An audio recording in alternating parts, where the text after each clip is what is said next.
Hi, I'm Becky from Spring Creek Gardens, and today I'm going to show you how to plant a shade planter. Not all plants like the shade. Some plants prefer full sun, most plants prefer partial sun, but some plants do like it to be in complete shade. These that I've chosen can be mostly shade, a little bit of sun. Morning sun is good. Afternoon sun is a no-no right now. And you're going to start by choosing your center. This is what we call the thriller.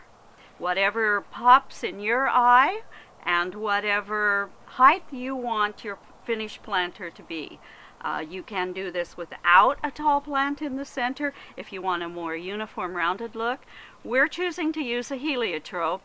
The scent of the heliotrope is absolutely fantastic. It smells like vanilla.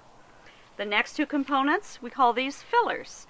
And these are just space takers. They are going to give color, they're going to work their way through all the other plants, and they're going to just make a really nice planter. And the final component we call our spillers. And this is what gives the draping look, the overhang, and personality to your planters. And this nice gold lime look of Lismachia really brightens up the shady area. So start with your container, and for this one we're using pottery. You can use whatever you want to use.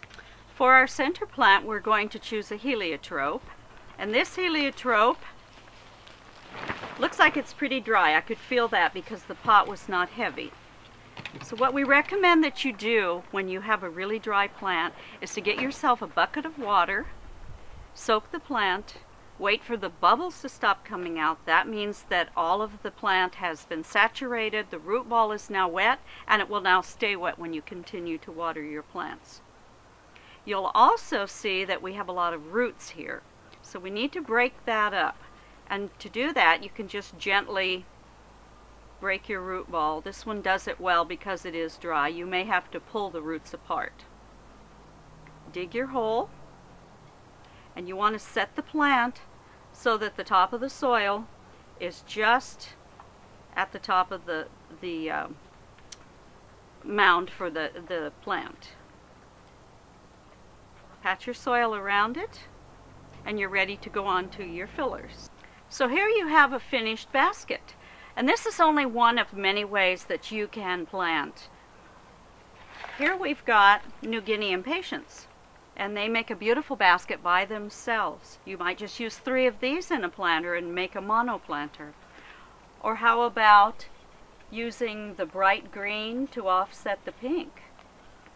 There's all sorts of things you can do. You're only limited by your own imagination. It really doesn't matter which you're doing. All plants need certain things. They need water, they need fertilizer, they need pinching, and they need their blooms picked off. The watering you want to do in the morning, and if it's hot you're going to water a couple times a day. If you have a drip system, that's great. If you don't have a drip system, just make sure you water thoroughly. Let the water go until it runs out the bottom of the pot so that you can avoid a salt buildup from too much fertilizer. As far as fertilizer goes, you can use a granular, you can use a time release, you can use a water soluble. Just make sure that you're following the directions on your package. Whether you use an organic fertilizer, a fish emulsion fertilizer, whether you use the little plant spikes that you can put in the side that does a slow release, whether you have an Osmocote time release, just choose one, follow the directions on the package, and make sure that it's for blooming plants. Pinching is what keeps your basket the shape you want it. And it also keeps the leggy look from happening, and it also promotes more growth between the branches. To pinch a plant, find a natural break and simply pinch right in between the leaves. It looks bad for a little while, but what this will do is it'll force more growth out those side shoots. And you do that wherever you think the plant is getting too tall. This one, for instance, we would pinch here, right in the center. We'd pinch up here.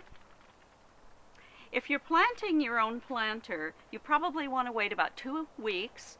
That's a good time for the release fertilizer to kind of kick in, and you're going to want to pinch, you're going to want to fertilize again with a supplement, and that ought to get your basket off to a good start.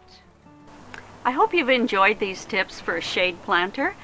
For more information, visit fredmeyer.com.